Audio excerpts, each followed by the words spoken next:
President Marcos Jr. na ho nagsasalita na rini-reject daw ho niya yung mga kondisyon kaya walang reconciliation. Walang problema sa atin yan. May reconciliation, walang reconciliation, wala ho tayong problema, wala hong problema sa atin yan. Siya ho ang pinaka may kailangan yan. Tayo ho hindi natin kailangan yan. Heto, pakinggan nyo ho itong mga kababayan. Rekta ho tayo sa pagtatanong ng mga media. Marami ho siyang mga pautot dito sa interview niya na to. Hindi na ho natin papasdahan yung mga kung ano na pag-usapan sa ASEAN, pag-uusap nila nung Chinese official ng China, kung ano man, wala hong maibubungang magandang resulta itong administrasyon na to. Tanggap na ho natin yan. Dahil nga naman weak leader, hindi ho siya marunong maging pangulo. Yun ho ang ating sigurado. Rekta ho tayo kay Marcos Jr. May napili na po kayo? May napili na po kayo. Tinatanong ho siya kung meron na siyang napiling PNP chief kasi aalis na si Marbil. Pero yung mga pinagkababuyang ginawa ni Marbil, di pa tayo tapos dyan. Hoy Marbil, di pa tayo tapos dyan. Kahit wala ka na sa termino, huwag kang mag-alala. Sa susunod na administrasyon, maraming mag-iimbestiga sa'yo. Maraming katanungan na dapat sagutin niya si Romer Balbil sa sambayan ng Pilipino. Pero hindi pa to ang tamang panahon. Pero dapat, sa susunod na administrasyon, huwag hong kalimutan lahat ng kababuyang ginawa niya si Romer Balbil. Meron na po. Talking about peace and order, security, Mr. President, ano po yung magiging marching orders niyo doon sa bagong Chief PNP? No. Especially na gusto nyo i-intensify yung police visibility sa mga kalye. Ganun ho kahina ang kukote nitong si Marcos Jr. Ang solusyon, tama naman, sige, bigyan na natin sa kanya yung police visibility sa kalye, para mabawasan ang kriminalidad. Paano kung yung mismong pulis na ang gumagawa ng krimen? Paano kung hindi ko linalahat Hindi ko linalahat. Maraming pa kaya nga nag-number 1 yung mga natin, mga kandidato natin diyan sa PDP laban sa mga uniform personnel. Hindi natin linalahat. Pero kung nung panahon ni Tatay Digong, talagang sinubukan niyang ubusin yung mga kung tawagin scalawag o yung mga ninja cops. Ngayon nagdamihan na naman yan. Naalala nyo, nung nakaraang buwan, yung mga Filipino-Chinese community ang tinatarget ng mga yan. $100 million binigay ang ransom. Ginurgor ang Filipino-Chinese. Ganon nung katindi yan. Sa tingin nyo naman, doon sa 100 million na yan, meron pa ho ba kayo nabalitaan kung naibalik yung ransom? Pinutol yung hinliliit nung Chinese na batang estudyante. Ibinigay yung ransom. Ano nangyari? Ang gustong palabasin ho noon sa media yung bata sinuko ng mga kidnapper. Hindi ho. Binayaran ho yun ng kanyang mga magulang. Kaya yung police visibility, baka lalo lang kami matakot dyan. Diba? Baka pag may nakita kami police na kung may police, magtago tayo. Hindi ho yan. Kung walang political will, kung walang matibay na tayo ang presidente sa kung anumang issue na gusto nating matapos dito sa bansa na to, nagbubulahan lang ho tayo dyan sa mga police visibility. Kalokohan ho yan. Well, what will I tell the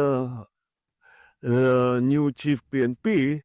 The new chief PNP is a very senior officer in the PNP. He knows the situation, and I will actually tell them, carry on what you are doing.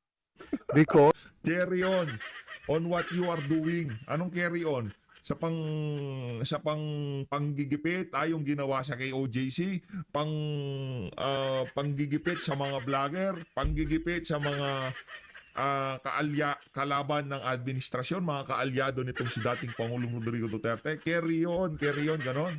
Lang yang talaga tong we have very good statistics concerning crime. Nako. And for example, there's a report here, Metro Manila crime rate is down by 23% in 6 months. In 6 months, crime, bumaba yung kriminalidad in 6 months. Bangag kung anong ipid sa kanyang mga dokumento, datos, o kung anong survey yan, pagka tinanggap ho niya yan, talagang ibang klase yung pagtanggap niya. Wala na ho siyang pakialam kung anong nangyayari sa kalsada, yung mga nababalitaan sa television, kung ano lang ibinigay sa kanya ng PNP, yun na ho yun.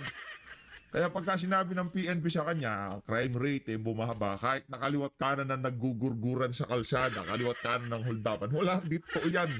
Kung anong binigay sa kanya ni Marbil at nito si Torre, yun ang totoo. Pagka sinabi ni Torre, Sir, wala ho akong dalang armas, anong pumasok ako sa KOJC. Kung anong sinabi ni Torre sa kanya, yun, papaniwalaan niya. Pero yung mga lumalabas sa social media, lumalabas sa, hindi, wala kwenta ho sa kanya. Kung ano lang sasabihin sa kanya ni Romel Marbil at niya si Torre, yun lang ho totoo. If we are going to look here at the crime result at the national level, where are the index crimes? Eto. From the period of last year, same period last year, ito na lang, focus ka kasi babasahin, ayokong basahin lahat. So, 15,156 last year in the period of January 1 to May 16. And the period from January 1 to May 16 of 2025, it went down from 15,156 to 11,493. That minus lahat. When you make that comparison of January 1st to May 16 of last year to this year, everything, murder, homicide, physical injury, robbery, theft, rape, carnapping, all went down. So they must be doing something right. Now, They must be doing something right. Anak ng toka, kaliwat kanan nagkakagurguran, mga oldapat, mga krimi. Ay, hindi, ganito na lang. Tanungin natin yan si Mayor Benjamin Magalong. Di ba? Mas napipil ng ating mga kababayan na safe sambayanan nung panahon ni dating Pangulo Rodrigo Duterte. Yun lang ho yun. Anong toka? Anong ginagawa nilang tama? Bakit ngayong mga panahon na to hindi makalakad sa kalsada, hindi na magawa yung mga bagay na nagagawa nung panahon ni si dating Pangulong Rodrigo Duterte. Bangag ka na naman. Bihira ka talaga. what we have been talking about is making policemen more visible. This is to make people feel safer. I perfectly understand that. I perfectly understand that. That basta, kahit pa paano, may pulis dyan. May umiikot dito na pulis. Konting sigaw lang, tatakbo na yan.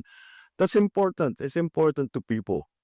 So, despite the fact that maraming maganda namang result na statistic, na maganda naman ang nagiging trabaho ng kapulisan natin in terms of law enforcement, kailangan din, hindi sapat na marami tayong, nababawasan natin yung krimen. Kailangan nakikita yung pulis para feeling safe naman yung mga tao.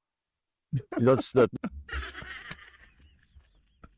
Pag daw nakikita ng ating mga kababayan ng kapulisan, feeling safe daw sila. Alam nyo, ganito, kahit hindi namin makita ang pulis, pagka wala kaming nakikitang mga adik, mas feeling safe kami. Nakikita nga namin yung mga pulis, napakaraming pulis, tapos pagpasok mo ng kanto, kaliwat kanan yung mga nakahubad, mga bangag, di ba? Wala akong sit down. Wala nga naman yung mga bangag, magpakita dyan sa mga pulis na yan. Hindi ho niya, pag maraming pulis, wala na, hindi magpapakita yung mga bangag. Hindi ho yun. Hindi, gaano ba yung ratio ng natin, population, tapos yung mga kapulisan? Napakalayo. Kaya, mas dapat ubusin ang mga bangag, mas mafe-feel naming safe kami. Kahit hindi ganong karaming mga pulis, kahit walang police visibility, kung walang mga masasamang elemento, doon namin mas mafe-feel na safe kami. Punta ko kayo sa mga karating bansa natin. Punta kayo sa mga kanto-kanto. Wala ko kayo makikita ang pulis. Wala ko kayong, kasi hindi ho nila kailangan yung ganong karaming police visibility. Di ba? Inuubuso nila yung mga kriminal. Inuubuso nila yung mga bangag. Ang atin, police visibility. Naku, police visibility, tapos sasabihin mo ganito, bloodless drug war tayo. Police visibility, tapos bloodless drug war. Ano mangyayari dyan? Ano ho yan? Parang reconciliation lang ho yan. Parang unity lang ho yan. Budulan na naman ho yung mga sinasabi na ni Marcos Jr. That's why this new program of Cops on the Beat has been initiated. Mr. President, one last thing na lang on my part. doon sa podcast ninyo, narinig ko doon sa pagkakasabi nyo, yung 5-minute immediate police response. Will you please expound on that, Mr. President? Well, first of all, we have been working on we've been working since last year on this. It's not so easy, but it's good to centralize the emergency calling. And right now, actually, the response time, meron ba tayong response time dito? Yung response time natin, bumaba na rin, especially in the urban areas. Siguro, of course,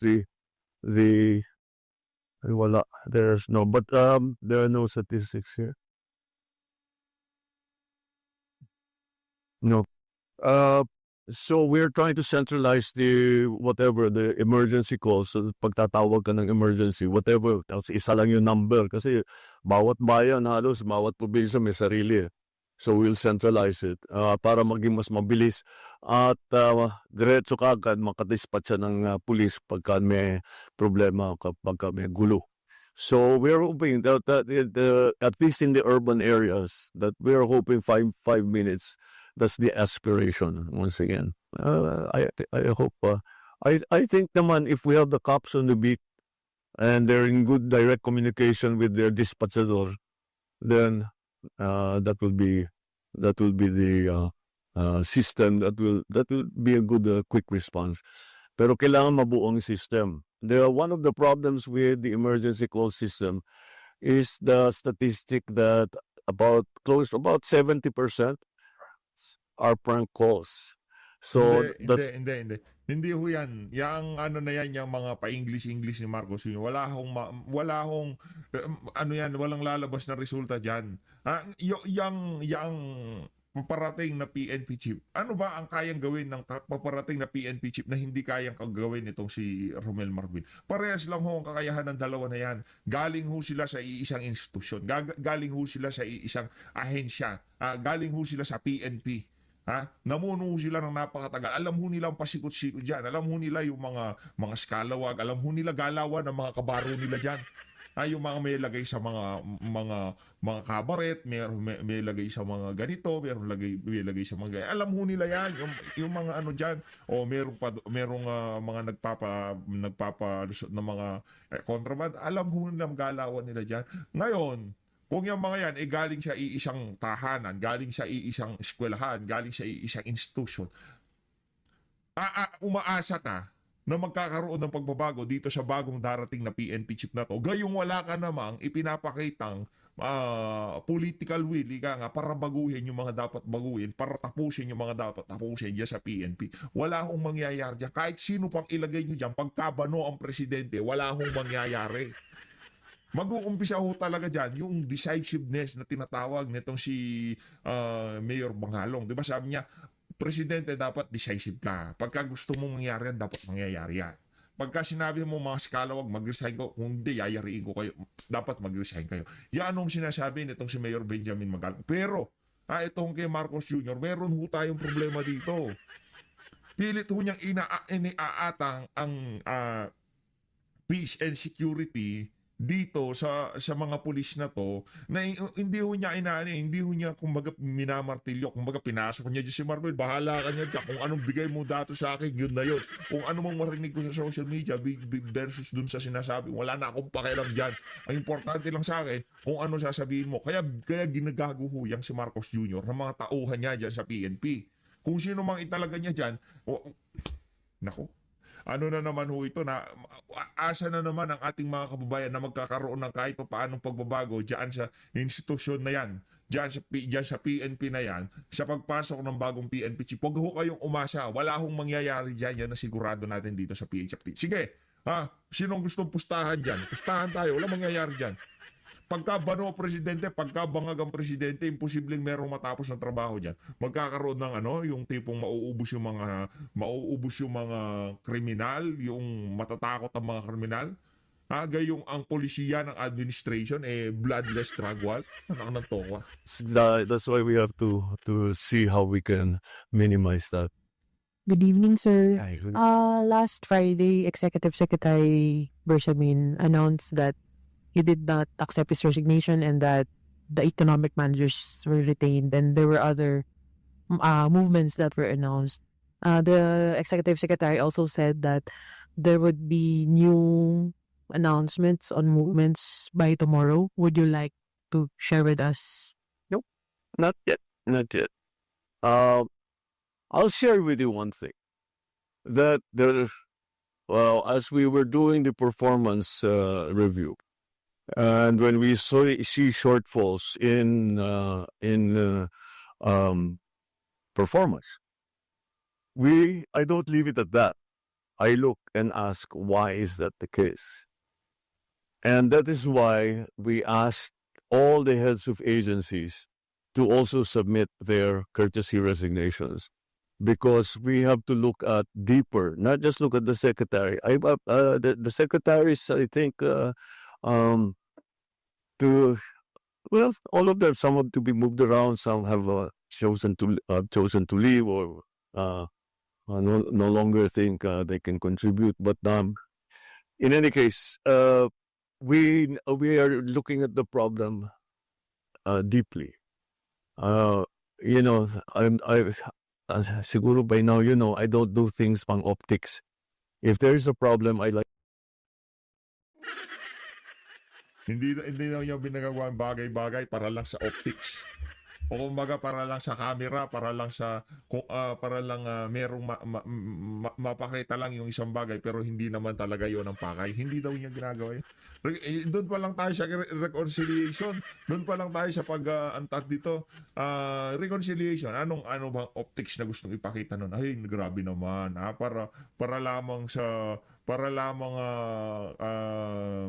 Para lamang makasulong tayo sa ating bansa, nag-aalok na ng reconciliation itong si Marcos Jr. Grabe ang bait naman. Optics. Yun ang gusto niyang maipinta siya na larawan sa ating mga kababayan. Na siya ang mabait, siya ang naging biktima, siya ang nandito na siya, inaabot niya na ang kamay niya para makipagbati doon sa mga individual na kagaya nito si dating Pangulong Rodrigo Duterte, pinadala niya sa The Hague, Netherlands. Dito kay VP Sara, makikipag-reconcile siya dito sa isang government official, binoto ng 32 milyong Pilipino. Tapos ipapa-impeach. Ngayong June, umpisa ng impeachment trial. Ganon katindi ho ang pagiging bano niya si Marcos Jr. O hindi daw siya naglalabas ng statement para lamang sa optics. Pinag-resign niya ang kanyang mga gabinete para daw, ma-recalibrate ang gabinete. O nangyari? Sino ba may kasalanan kung bakit napakapalpak ng ating ekonomiya? Sino may kasalanan kung bakit walang trabaho, napakamalang pangunahing bilhin? Mga economic managers niya. Renetain ho niya lahat ng mga yon. Ano ba ang iniiyak ng ating mga kababayan? Presyo ng mga pangunahing bilhin. Kung yun pala ang problema, yun pala ang panawagan ng ating mga kababayan, dapat sana tirinabaho mo yung economic team. Sila yung pinagsisibak mo. Kasi bakit nyo di nagagawa to? Ang mahal-mahal ng mga bilihin. Nag-iiyakan ng ating mga kababayan. Bakit di nyo ginagawa? Hindi. Kasi hindi ho niya ginawa yon. Kasi yung mga kaibigan niyang mga mayayaman, mga negosyante, mga kung tawagin dyan, mga elitista, yun ho, gusto nila na ma-retain yung mga economic managers na yan. Kagaya siguro, sabi siguro nitong si ano pa nga nito? Yung si, pakalimutan ko yung pangalan nun Basta yung sa San Miguel. Yung mama na yun, sabi siguro, huwag mong palitan yung economic manager mo, gusto namin yung mga yan, mas kumikita kami sa kanila. Di ba? I-request ng business community. Economic manager mo Marcos Jr., the best yan, huwag mong palitan. Di niya pinalitan. Mas importante kung anong sasabihin noong mga mamumuhunan kaysa doon kung ano sinasabi ng mga consumer, ng mga ating mga kababayan na bumibili sa mga pamilihan. Wala ko siyang pakialam doon sa mga yun. Basta masaya lamang yung kanyang mga kaibigang elitista, mga bilyonaryo. Diba? Yun lang ang importante sa kanya. Hindi mo daw siya nagsasalita para sa optics. Ganun ho mambudol yung mama na yan. Diba? Itong video na to, dedicated na lang kay Bangag to para Try to fix it. talagang mabisa. So that's what we are doing. So expect us to be doing a rigorous performance review, not only at the cabinet level, but even deeper. Bola. Related lang po dun sa sagot ni sir, kung pwede lang po. Okay, sige. Apo. Sir, you already mentioned that you don't do things for optics. That was the criticism of some of your detractors who are allied with the former President Duterte. And they also said that the current resignations are not necessary and that they want you instead to resign. How do you want to respond to that? Yeah, or if you I will resign. yeah, that's what they want. Ba't ko gagawin yun? At Hindi yan magre-resign. Anak ng towa eh. Ayaw na nga nilang bitawan ng kapangyarihan. Ba't siya ako hindi ko siya pinagre-resign. O yung mga detractors, hindi ko kilala yung mga detractors na gusto mag-resign niya si Marcos Jr. Hindi ko natin siya gusto mag-resign.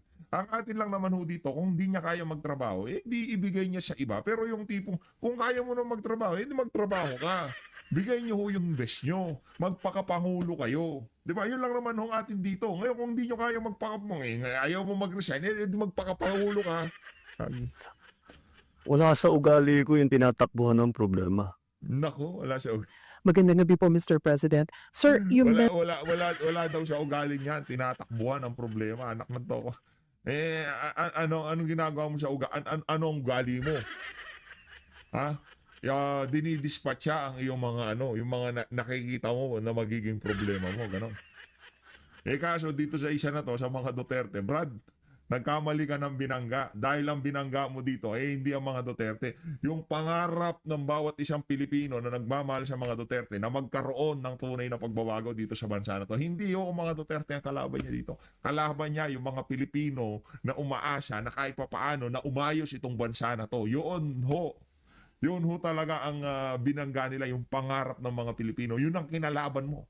At pagka yun ang kinalaban mo, naku, laki ng problema mo dyan, Brad. Mentioned during your podcast na sawa na yung mga tao sa politika, and yet Nako. next week magsisimula na po yung impeachment trial against Vice President Sara Duterte. I'm How not could- sure I see the train of thought there.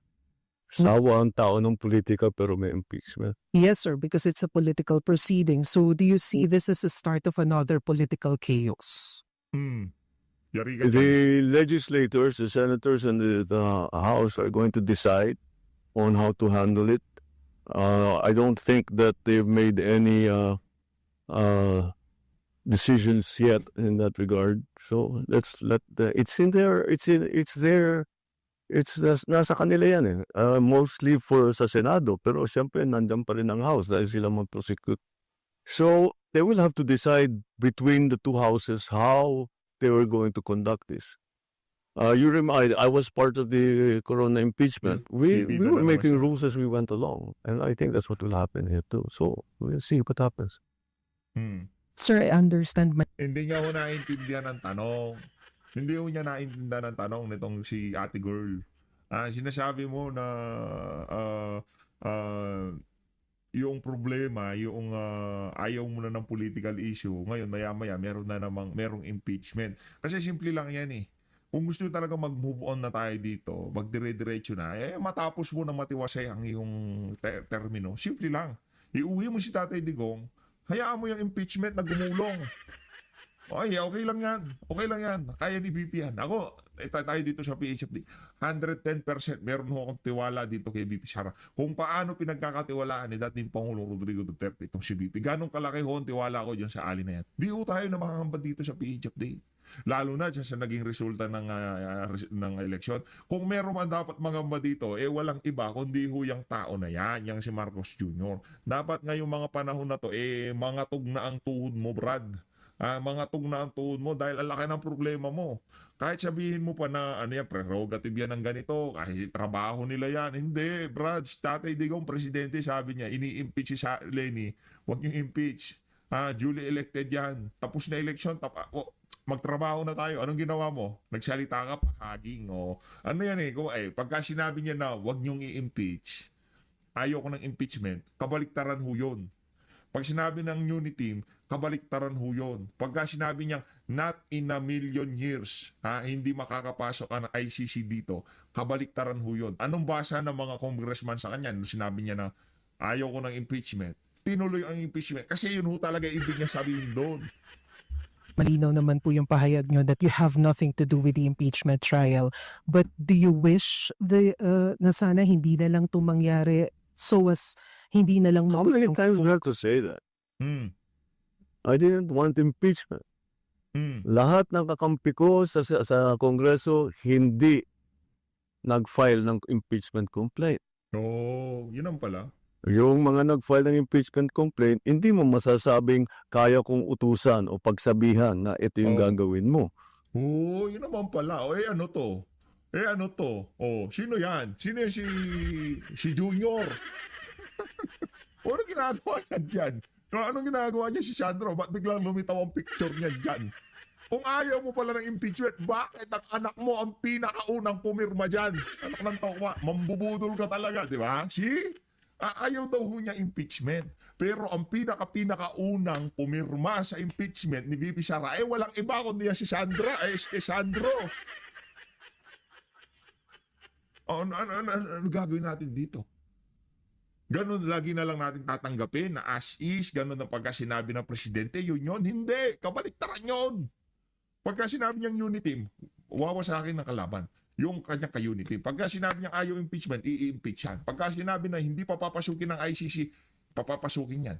Kabaliktaran ho lahat.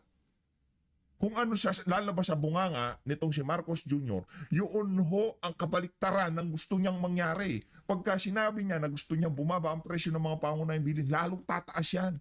Yung mga nakikinig sa kanya, na nakakakilala sa kanya, alam ko na yan, nabasa ko na yan, Brad. Alam ko na ibig mo sabihin. Gusto mo ganito mangyari? Pues, ibig sabihin, kabaliktaran ang gagawin ko. Kasi yun talagang gusto mo mangyari. Ano yung babae yan? Di naman lalaki yan. Di ba pagka yung babae, tinanong mo, gusto mo ba kumain? Sasabihin, ayaw. Pagka kumakain ka na, bigla, gusto pala.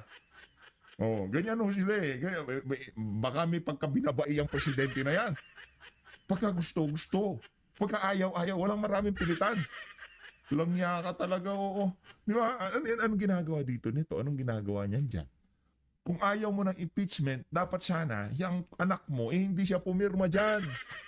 Doon sa listahan, siya pinakaunang nakapirma. Kahit alphabetical ang bilang dyan, anak ng tokwa, M pa lang yan. Marcos pa lang ho yan, malayo pa yan. Dapat nauna dyan yung, Albano, kung ano-ano apelido dyan, kung alphabetical. Diba? Nagpresenta pa siguro yan si Sandro. Nagbidabla, ako unang pipirma niya. Sabi ng tatay ko, ayaw niya impeachment. Alam ko gusto niya. Budol talaga tong pamilya na to. Oo. Okay, tuloy na natin. Ano ba? Ayaw nang kumana. Yun. So, why do I have to keep explaining that I did not want impeachment? Mr. President, again, this is in reference to your interview in the podcast where you said that you're open to reconciling with the Dutertes. And after you said that, certain conditions were floated. For example, Bongo said... No. That's not how reconciliation works. You Oh. don't put conditions Oh. to reconcile. Oh. If you're sincere, you want to reconcile, let's sit in front of, ano ba talaga problema? Paano nangyari ito? Kanina ko pa hinihintay ang sagot na yan eh. Simple lang. Kung gusto mong reconcile, nakapanakit ka, gawin mo yung tama para maiayos mo yung ginawa mo. Huwag kang tatanga pa ka. Ng tokwa, di ba? Nakapanakit ka, Brad. Nakapanakit ka ng tao. Nakapanikit ka ng mga Pilipino dyan sa ginawa mo kay Tatay Digong. Ngayon, kung gusto mo talaga ng reconciliation, gusto mong maging sincero yung reconciliation na itama mo yung pagkakamali mo. Huwag kang tatanga-tanga. Walang niya ka. Ano man ako, nakapahinga ako, nakita ko to, kumuludugo ko eh. Nasa train ako, pinapanood ko. Teka nga, kasi ang problema ko pagka, kunyari, medyo napunta kayo sa galaan at hindi kayo nag-update. Naku, mapang-iiwanan ho kayo, lalo na dito sa space na ginagalawan natin na to. Napakabilis ho ng pasok, labas ng information. 2 araw, hindi nyo na ho alam kung ano ba nangyari dito. Ano ba nangyari dito? Hindi mo na alam, kailangan balikan yung mga nakalipas na araw para maintindihan mo lang yung current events. Kaya ako kailangan talaga, pinapakinggan ko, anong klaseng pag-iisip ang meron tong presidente na to? Nakapanakit ka, Brad. Nasaktan mo ang damdamin. Hindi lang ng mga Duterte, yung mga taga-suporta ng mga Duterte. Hindi ka lang nakikipag-reconcile sa mga Duterte dito sa isa na to. Nakikipag-reconcile ka dito sa bawat Pilipinong nagmamahal dyan sa mama na yan. Yun ang di mo maintindihan. Hindi ka nakikipag-reconcile sa mga Duterte. Sa amin ka nakikipag-reconcile. Kasi habang kami galit sa'yo, kahit ano pa pagsasabi mo dyan, dahil sa ginawa mo na yan kay dating Pangulong Rodrigo Duterte, naku, nakamato ka. Kainin, baka palunok ko pa sa'yo yan. Tanggalin natin ang problema. Mm. Pero sasabihin mo, hindi ako makikipag-usap hanggang ibigay mo sa akin ito. Wala pupuntahan na. Yeah, and that Parang position. Tapos si na. Presidente, no? Yung train of thought niya, yung the way na mag-isip siya, hindi ho yan kahit na yung elementary, kahit na yung batang mag-isip. Alam niya pagka nakapanakit siya, kailangan niya mag-sorry. Kailangan niyang bumawi doon sa nagawa niya ng mali. Kinuha mo ang gamit. Siyempre magagalit, sabihin mo, hindi ko babalik yung gamit mo. Sorry ha, patawarin mo na ako ha. Pero akin pa rin to. Kinuha ko yung gamit mo. Oh, kinuha ko yung cellphone mo. Akin, kunin ko na yan, akin na yan. Uy, reconcile na tayo, sorry ha, pasensya ka na. Pero yung cellphone mo, hindi ko pa rin babalik, akin pa rin yun. Gago. Di ba? Anong klaseng pag-iisip lang meron ho yung mama na yan, di ba? Pagka nakapanakit ka, ngayon makikipag-reconcile ka, para maitama mo yung kamalian mo, ibalik mo kung ano yung kinuha mo. Ibalik mo kung ano yung ninakaw mo.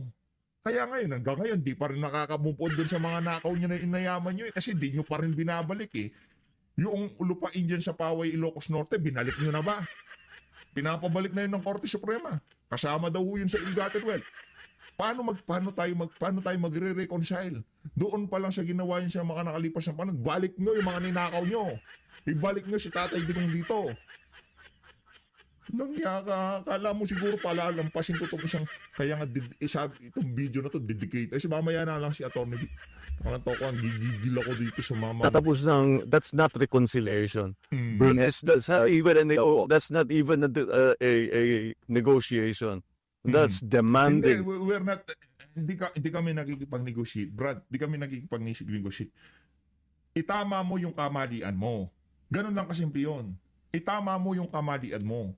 Ngayon kung ayaw mong itama, hindi naman kami pa ang magkakabod yan sa reconciliation na yan. One way or another, maiuwi dito si dating Pangulong Rodrigo Duterte. Tutulong ka man at hindi, maiuwi yan. Huwag kang mag-alala. Hindi namin kailangan yan. Reconciliation. Isaksak mo sa baga mo, di namin kailangan. Hindi ka nakikipag-reconcile sa mga Duterte, tandaan mo. Nakikipag-reconcile ka sa taong bayan.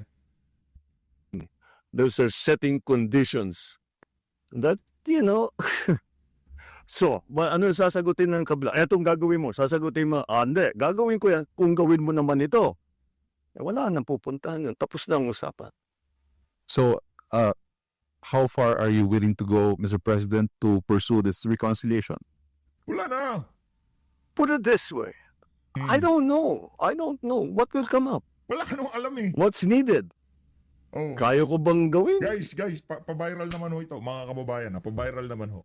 Pakishare, please, pakishare ho ng video na to. Hindi ko kayang gawin. Hindi naman ganun. You cannot prejudge at the I'm going to talk to them only this much. Hindi. Kailangan sinasabi ko nga bukas ka eh. Kahit anong sabihin mo, pakikinggan ko. O yun nga. Kung nakikinig ka, actually kahit hindi kami magsalita bilang tao, bilang Pilipino. Hindi na namin kailangan magsalita. Alam mo na kung ano dapat mong gawin. Bago mo pa ilinabas yung reconciliation na statement na yan, alam mo na kung anong dapat mong gawin. Hindi namin para sa amin pat sabihin na, oy, uwi mo si Digong, magkakaayos tayo kung gusto mo talagang magkaroon tayo ng maayos na pag-uusap. Tapos na eleksyon. Diba? Wala nga si Tatay Digong, nanalo mga kandidato niya, diba? Tapos na eleksyon. Yung strategy nyo, natanggalin sa eleksyon si Digong para humina yung kanila. Lalo lang lumakas. Nakwanto ko, ang bobo naman nag-suggest sa'yo. Laki na saltik sa utak, di ba? Hindi ko alam kung ano ba ang hindi ko maarok. Hindi ko mayakap yung pag-iisip ng isang mama na to, kahit ng batang maliit kung gustong makipag-ayos sa kanyang nakagalit, kung ano man ang kinagalitan nyo, o nag-aaway kayo sa shota, nag-aaway kayo, nagka-love triangle, ikaw talaga ang una, tapos bigla siyang pumasok sa eksena. Gusto magkaayos sa Brad, pasensya na, nauna ka eh. Diba? Ikaw nauna, pasensya na, sa'yo na siya. Diba? Ganun na naman yun eh. Yan ang reconciliation. Ngayon, kung gusto mo, na-enjoy mo yung habang ini-impeach si BP nandun sa dahig nether